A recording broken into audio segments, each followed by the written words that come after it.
부부 사이에서 사소한 말 한마디가 걷잡을 수 없는 갈등으로 번지는 순간을 떠올려 보십시오.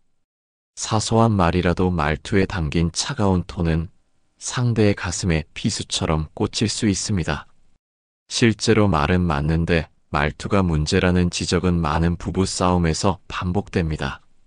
심리치료사들은 이를 두고 내용보다 말투와 태도 같은 비언어적 요소가 더 강력한 메시지를 전달하기 때문이라고 설명합니다. 상대방이 전한 말의 의미는 옳을지라도 그 어조에 담긴 냉소나 짜증은 상대에게 멸시로 느껴져 마음에 깊은 상처를 남길 수 있는 것이지요. 실제 연구에서도 부부 대화 중 한쪽의 부정적인 톤과 표정이 장기적으로 상대의 마음에 불신의 씨앗을 뿌린다는 결과가 있습니다. 말투뿐만 아니라 감정 표출 방식도 갈등의 중요한 요인입니다. 다툼 상황에서 격한 감정에 휩싸이면 우리 뇌는 본능적인 투쟁 도피 모드로 돌입합니다. 그러면 서로를 이해하려는 이성적 대화는 뒷전이고 자기 방어의 급급해 고함이나 비난 같은 공격적 언행이 튀어나오기 쉽습니다. 미국 버클리대의 한 란저 투더널 연구에 따르면 특히 아내가 부정적 감정을 얼마나 빨리 다스리느냐가 부부 모두의 결혼 만족도에 영향을 주는 것으로 나타났습니다. 그만큼 화가 난 감정을 오래 방치하지 않고 진정시키는 능력이 행복한 관계의 열쇠라는 뜻입니다. 감정이 폭발할 것 같다면 잠시 대화를 중단하고 심호흡을 하거나 자리를 바꿔 걸으면서 스스로를 추스러 보세요. 이렇게 감정의 파고를 낮추고 나서야 비로소 문제의 핵심을 논리적으로 바라볼 수 있기 때문입니다. 하지만 감정을 억누르기만 하는 것도 능사가 아닙니다. 표현되지 못한 감정은 속에 쌓여 앙금이 되기 쉽습니다. 따라서 상대에게 솔직하게 감정을 전달하는 일이 중요합니다. 다만 솔직함이 곧 막말을 뜻하지는 않습니다. 심리학자 마셜 로젠그의 비폭력 대화 기법이 강조하듯 핵심은 나 전달법에 있습니다. 상대를 비난하는 대신 나의 감정과 욕구를 함께 전하는 것입니다. 예를 들어 당신은 맨날 늦어. 대신 당신이 약속 시간보다 30분 늦었을 때 나는 섭섭하고 걱정됐어. 다음부터는 제 시간에 와주면 좋겠어. 라고 말해보는 것이지요. 이처럼 상대를 탓하기보다 내가 무엇을 느꼈고 무엇을 필요로 하는지 이야기하면 상대방도 방어막을 내려놓고 우리의 진심에 귀 기울이게 됩니다. 실제로 표현되지 않은 욕구는 결국 관계의 불만으로 응어리진다는 연구자들의 지적도 있습니다. 나 자신조차 깨닫지 못한 욕구를 상대가 알아주기를 바라는 묵시적 기대는 위험합니다. 모든 갈등의 뿌리에는 충족되지 않은 욕구가 있다는 말처럼 자신의 감정 뒤에 숨은 바람을 스스로 인식하고 전하는 노력이 필요합니다. 이중 메시지도 피해야 합니다. 겉으로는 괜찮아라고 말하면서 정작 표정은 잔뜩 굳어 있다면 상대는 혼란에 빠집니다. 심리 상담사 타마라 톰스는 달콤한 말도 차가운 톤과 어긋나는 몸짓이 함께하면 혼재된 신호가 되어 결국 불신만 커진다고 말했습니다.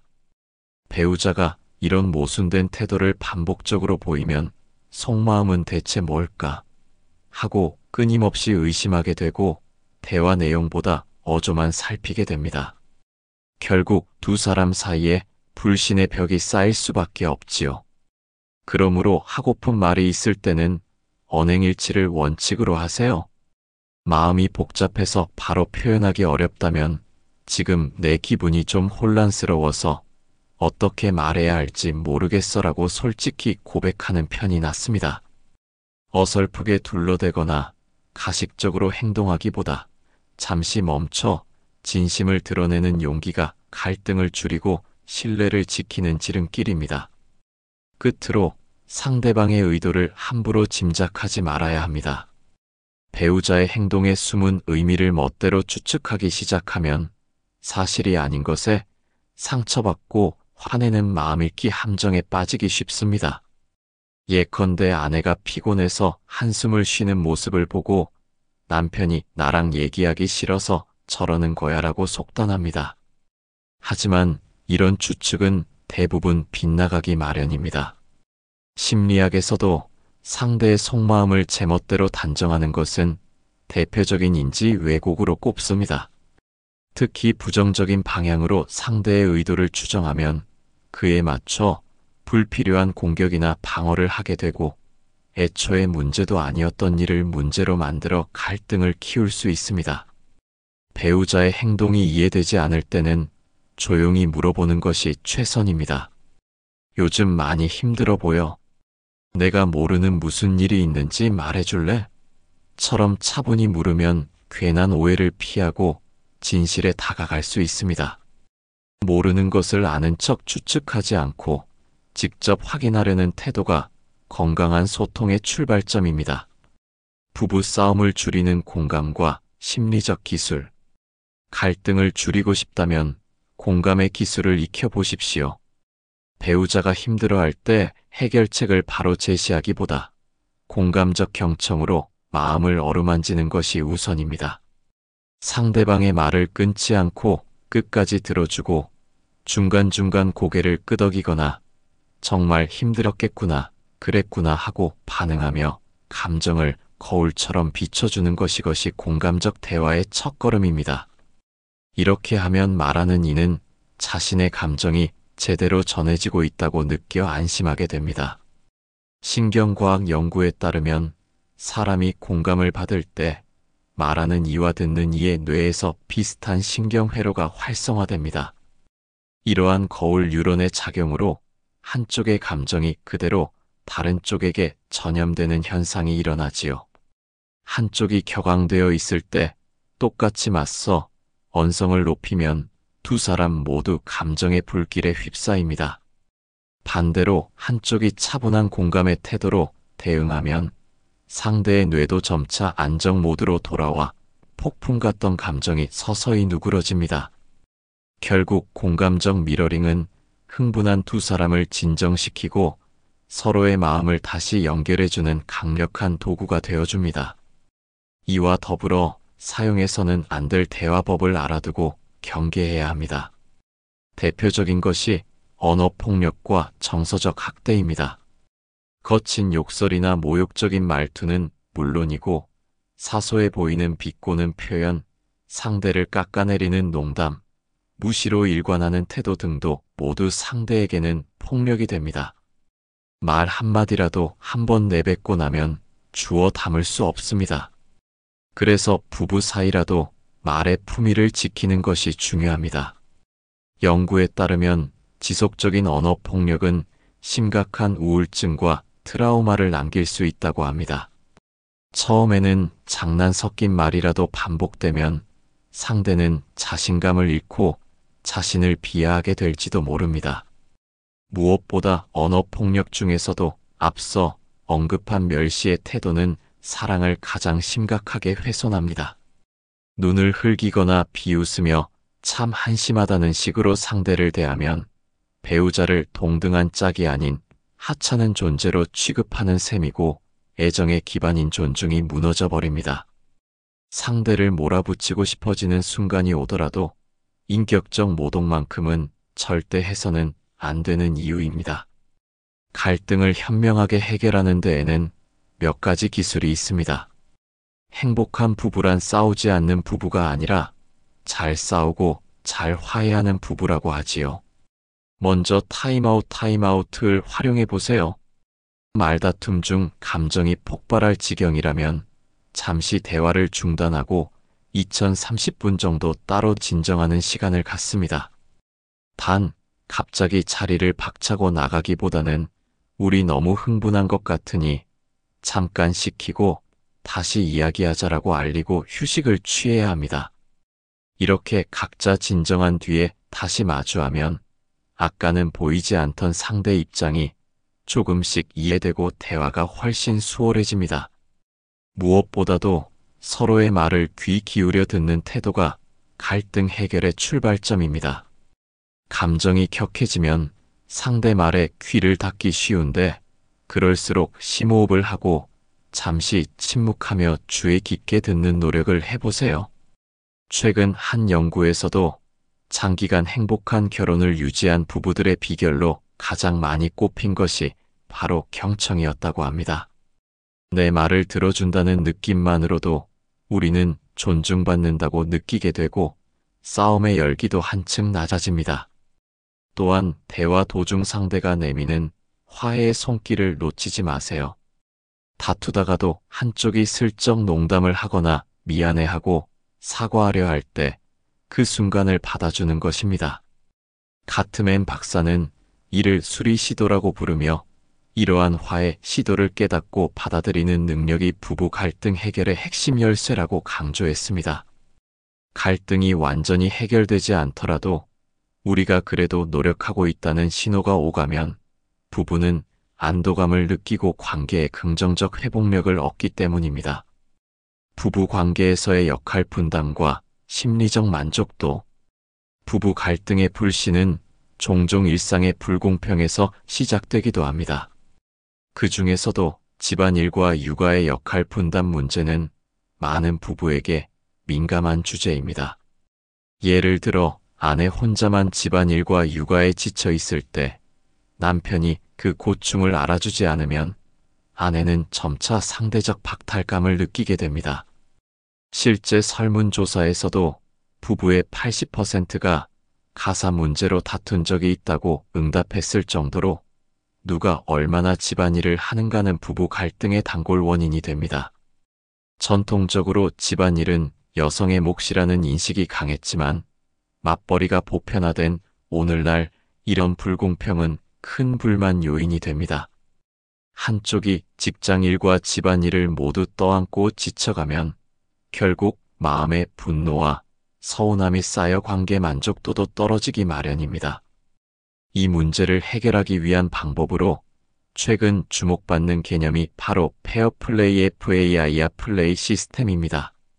이는 집안일과 돌봄 노동을 부부가 공정하게 카드로 나누어 맞는 게임처럼 접근하는 방식입니다.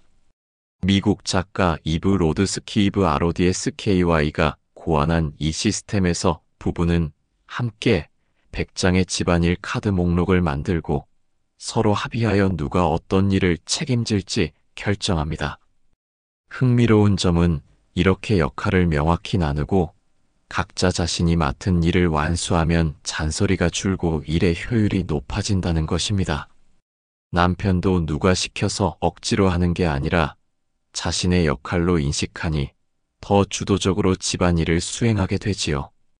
연구들도 이러한 공평한 역할 분담의 효과를 뒷받침합니다. 한 연구에 따르면 아내의 결혼 만족도는 집안일을 공평하게 나눌수록 높았고 남편들 역시 가사에 거의 참여하지 않을 때만큼이나 균등하게 분담할 때 높은 만족도를 보였습니다. 결국 부부 모두에게 가장 이득인 분담 방식은 서로 공평하게 나누는 것임을 알 수 있습니다.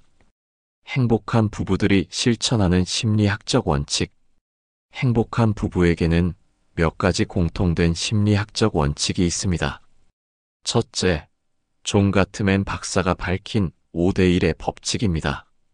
이는 부정적 상호작용 한 번을 상쇄하려면 5번 이상의 긍정적 상호작용이 필요하다는 원리입니다. 그만큼 평소에 사랑과 친절을 자주 표현하여 긍정의 저축을 쌓아두는 것이 중요합니다. 인간은 부정적인 경험에 더 민감하게 반응하기 때문에 한 차례의 언쟁으로 생긴 상처를 치유하려면 그 몇 배의 따뜻한 말과 행동이 필요합니다. 둘째, 자기 확장 모델을 생활 속에서 실천하는 것입니다. 사람은 친밀한 관계를 통해 자신을 넓히고 성장하려는 욕구가 있습니다. 연애 초기에는 서로의 세계를 합치며 자기 확장이 빠르게 일어나기 때문에 매일이 설레고 행복하지만 결혼 생활이 안정기에 접어들면 그 속도가 느려져 권태감이 찾아올 수 있습니다. 이를 극복하려면 의도적으로 새로운 경험을 함께 추구해야 합니다. 같이 새로운 취미를 배우거나 가보지 않은 곳으로 여행을 하는 등 신선한 자극을 주면 다시금 두 사람의 세계가 확장되고 활력이 돈다는 연구 결과가 있습니다. 셋째, 배우자의 좋은 일에 적극적으로 기뻐해 주기입니다. 심리학에서는 이를 적극적 구성적 반응이라고 부르는데, 간단히 말해 배우자가 전하는 기쁜 소식을 자기 일처럼 함께 기뻐하는 태도입니다. 연구에 따르면 이러한 적극적 반응을 보이는 커플일수록 서로에 대한 신뢰와 만족도가 높아졌습니다. 반대로 무심하거나 냉담한 반응은 상대방에게 실망과 소외감을 안겨주어 마음의 거리가 벌어질 수 있습니다. 작은 성취라도 함께 환호해주고 격려하는 문화가 두 사람 사이의 친밀감을 크게 높여줍니다.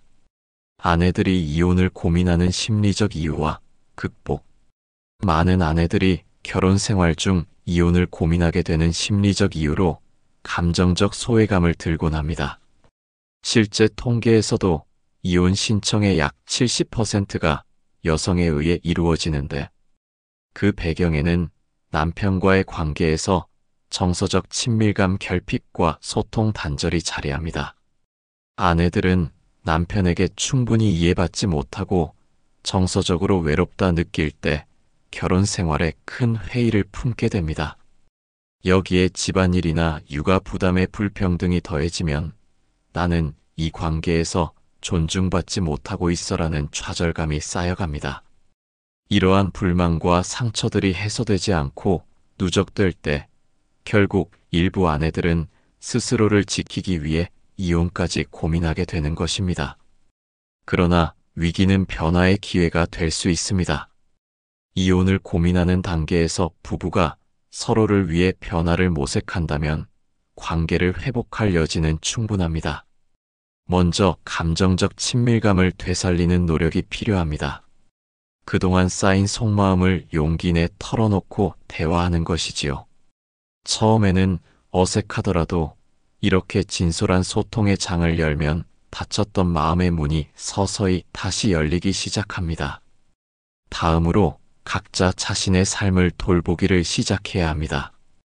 오직 아내나 엄마의 역할에만 매몰되어 있던 여성이라면 이제 개인으로서의 행복을 추구해야 합니다. 배우자 역시 서로의 독립적인 시간과 성장을 존중해 주어야 합니다. 상대방이 온전한 한 사람으로 충만해질 때 그 행복과 자존감이 다시 부부 사이의 정서적 교류를 풍부하게 만들어 줄 것입니다. 결국 결혼은 서로를 구속하는 굴레가 아니라 함께 성장하는 여정입니다. 큰 갈등을 겪었더라도 서로를 이해하려는 노력과 자기 자신을 가꾸려는 노력을 지속한다면 부부는 새로운 국면을 맞이할 수 있습니다. 인생이라는 긴 길에서 두 사람이 같은 방향을 바라보고 발맞춰 걸어간다면 비로소 그 길의 끝에서도 함께임을 기뻐할 수 있을 것입니다. 어려움을 딛고 함께 써내려간 부부의 사랑 이야기는 어떤 드라마보다도 감동적이며 두 사람의 가슴 속에 오래도록 따뜻한 여운으로 남게 될 것입니다.